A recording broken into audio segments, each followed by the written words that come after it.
Last night, in what I thought was a very moving series of episodes, we nominated Kamala Harris and Tim Walz.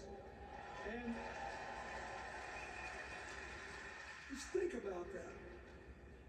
Two leaders with all-American but still improbable life stories. It can only happen here. Their careers, after all, started in community courtrooms and classrooms. Two leaders who spent a lifetime getting a good job done.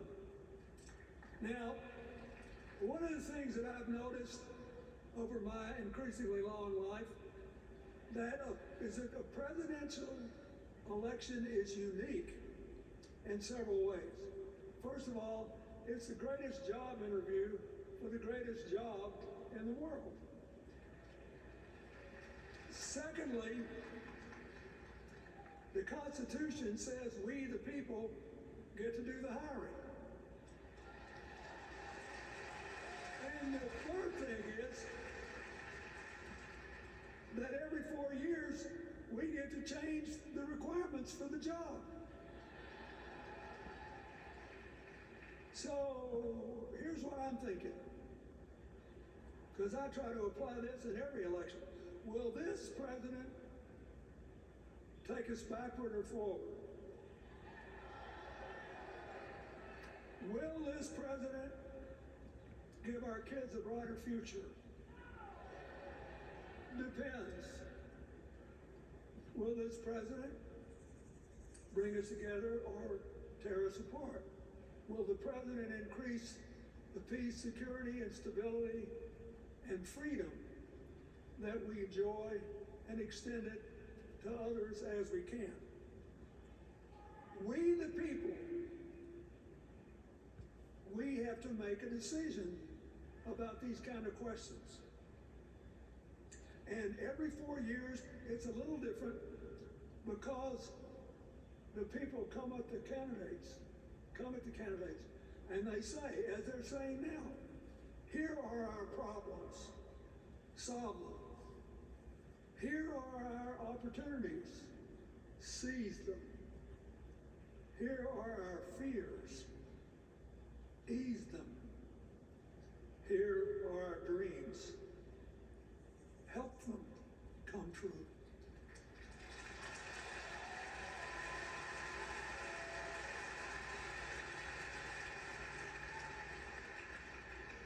A president can answer that call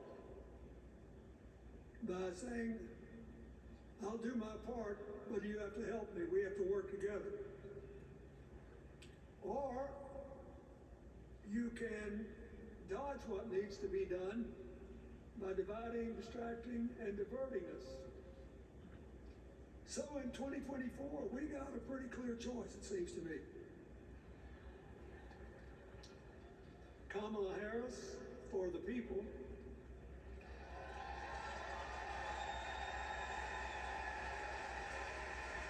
and the other guy who's proved even more than the first go-around that he's about me, myself, and I. I know which one I like better for our country.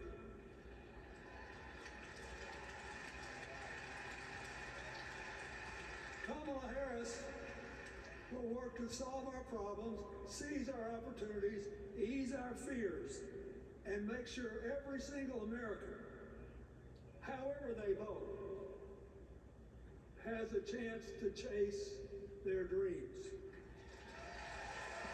You know,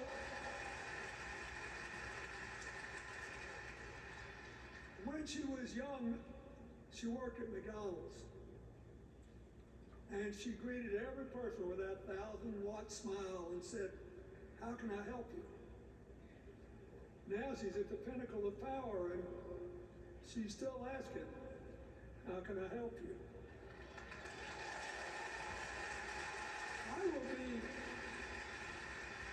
I'll be so happy when she actually enters the White House as president because she will break my record as the president who spent the most time at McDonald's.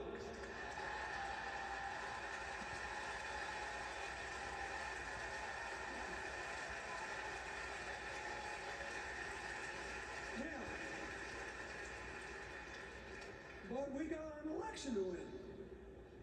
And remember, we've got a guy that's pretty good at what he does. Donald Trump has been a paragon of consistency.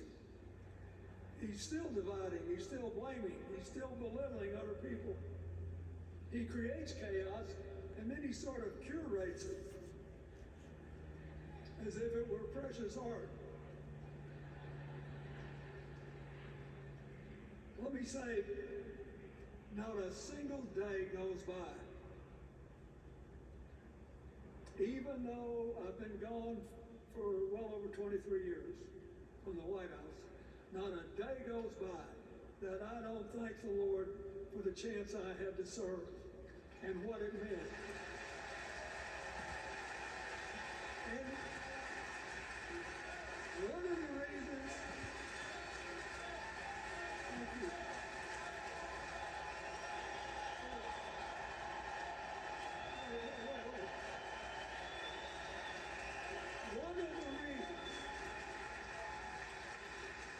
One of the reasons I love the job so much is that in the toughest times, even on the darkest days, if you tried hard enough, there was always something good you could do for somebody else. Now, some days that's not easy to do. You've got to deal with all these emergencies, or there's something going on here, there, or yonder, but Kamala Harris is the only candidate in this race who has the vision, the experience, the temperament, the will, and yes, the sheer joy to get something done.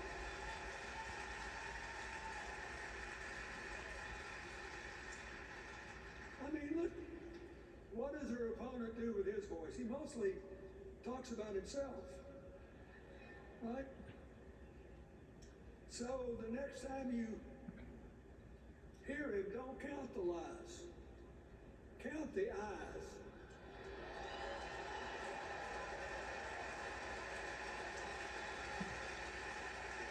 Count the eyes.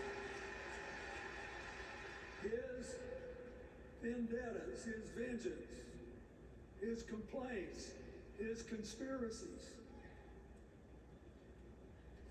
He's like one of those tenors opening up before he walks out on stage, like I did, trying to get his lungs open by singing me, me, me, me, me, me.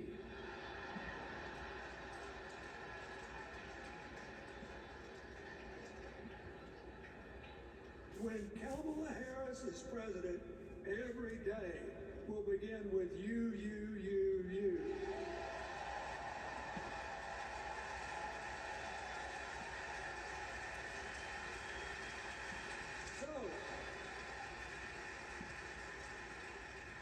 We got to ask ourselves the questions if we're going to hire a president.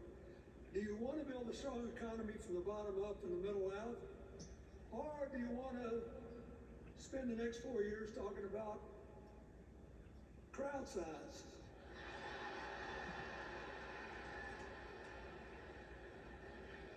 You're going to have a hard time believing this, but so help me, I triple checked it. Since the end of the Cold War in 1989, America has created about 51 million new jobs.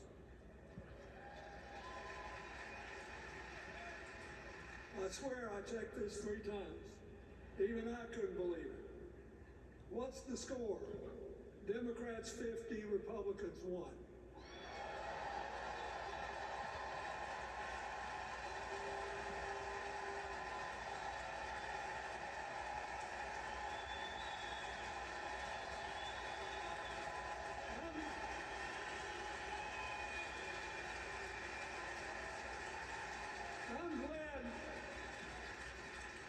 that we've got a championship winning coach on our team.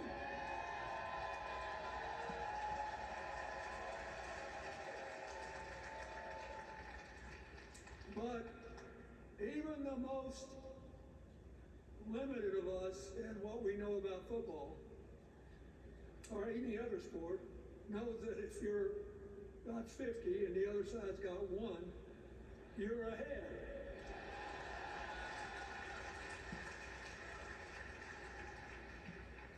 What about affordable housing? It's a terrible problem in America now. We need more. And affordable health care. That's why the Democrats put a limit on monthly payments for insulin and a $2,000 a year out-of-pocket limit. And are trying to cover more drugs by bargaining for prices. We need more financing for small businesses. We need still to strengthen our alliances. I almost croaked in the first debate of this election season when President Trump said nobody respected America anymore like they did when he was president. Wait. And with a straight face. Look, you got to give him. He's a good actor. With a straight face, he cited as evidence of the respect that existed for us when he was there, the presidents of North Korea and Russia.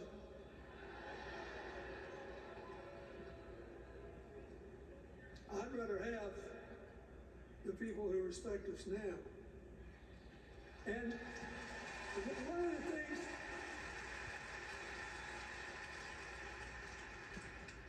is when you send a signal to the other countries, you want them to know whether they agree with you or not, at least that you're on the level. Here's where you are and what you believe. What are they supposed to make to these endless tributes to the late, great Hannibal Lecter?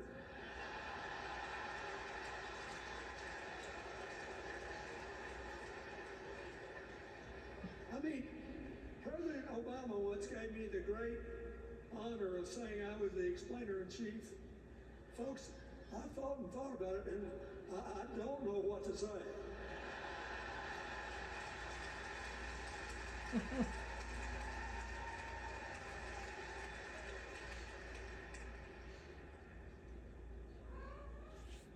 Like Hakeem Jeffries, I too want an America that's more joyful, more inclusive, more future focused. Just think what a burden it's been on us to get up day after day after day after day, buried in meaningless hot rhetoric, when there's so many opportunities out there, so many problems that need to be solved. I want that. And that's the America Kamala Harris will lead.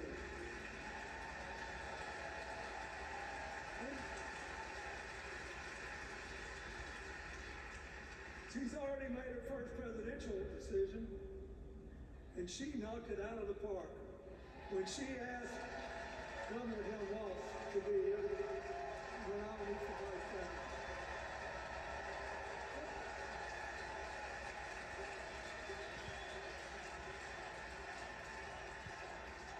As they used to say when I was a young man growing up in Arkansas, you do not have to be all broke out with brilliance. You just look at Tim Walz, listen to him, follow his record as a teacher, as a coach, in the National Guard, as a congressman, where he was the only Democrat, save one, elected in that district in more than 100 years. And he stayed a long time. And then he became a great governor. And by all accounts, he was a crack shot who had the courage among his rural constituents to say, we do not need these assault weapons available to people who can kill our kids in school.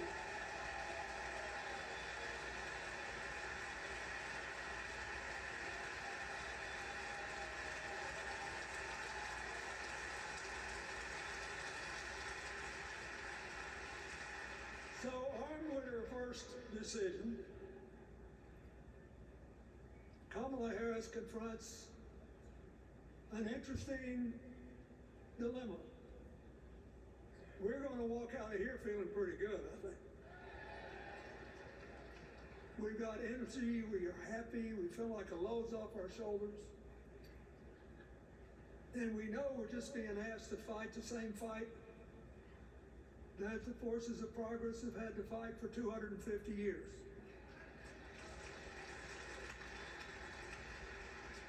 In the face of stiff and often violent opposition, we have to find a way to go forward together, where we the people make our union more perfect. So, that's a good thing. How could we possibly lose? Kamala Harris has fought for kids her whole life that were left out and left behind. She's taken on gangs trafficking across the border. She's fought to protect the rights of homeowners. She's been our leader in the fight for reproductive freedoms, and we know a majority of the American people are with us on that.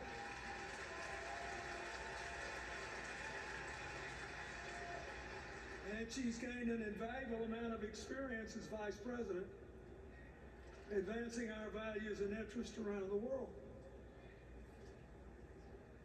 She's already said she's going to work really hard to make sure that no American working full-time lives in poverty or has to worry about their children living in poverty. He says that we got to make home ownership an achievable dream for everyone, not just a privilege. She said that and this meant a lot to me, that she would protect everybody's right to vote, whether or not they voted for her. They were citizens and they deserve the right to vote.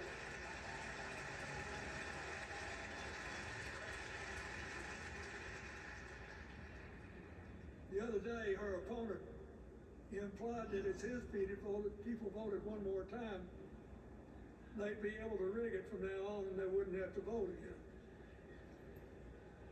You think they're kidding, but I know a lot of these folks, and most of them are really good people, but some of them think that they are bound to dominate America politically, economically, and socially, and they have to use politics to do it, and they should rig the system.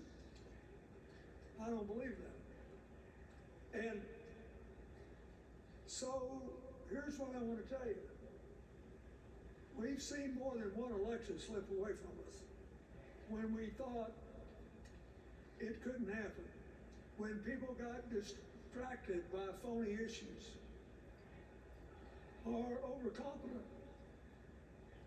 This is a brutal, tough business. I want you to be happy. One of the reasons that President-to-be Harris is doing so well is that we're all so happy.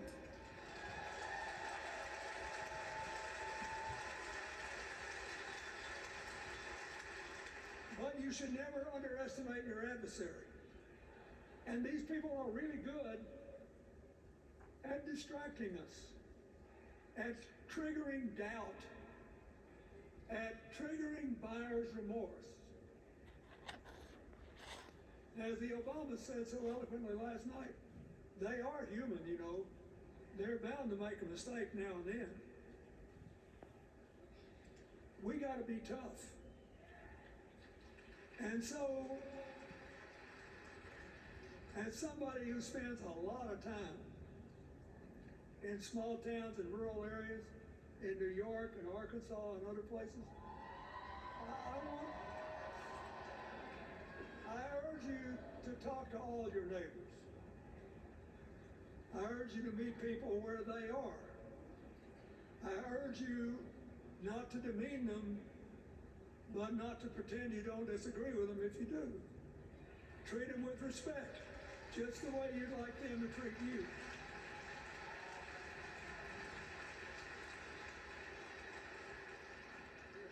Ask for their help and then follow our leader, Kamala, and ask them, how can I help you? We Democrats right now have a lot of hay in the barn. We've got massive achievements, massive advances, but there's still a lot of slips between today and Election Day that we have to navigate. And so, I want to say this from the bottom of my heart. I have no idea how many more of these I'll be able to come to. I started in '76 and I've been to every one since. But no, 72. Lord, I'm getting old. But here's what I want you to know. If you vote for this team, if you can get them elected and let them bring in this breath of fresh air, you'll be proud of it for the rest of your life. Your children will be proud of it. Your grandchildren will be proud of it.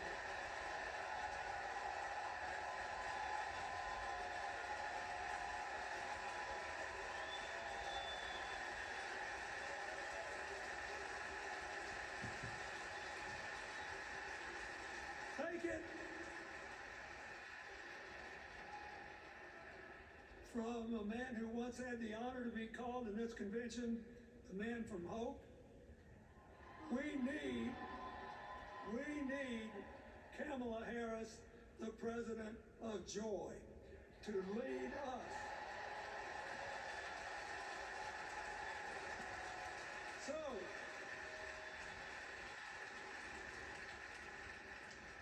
I'll be doing my part, you do yours.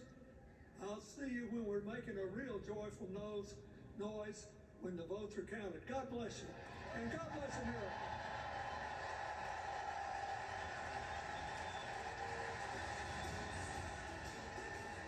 Former President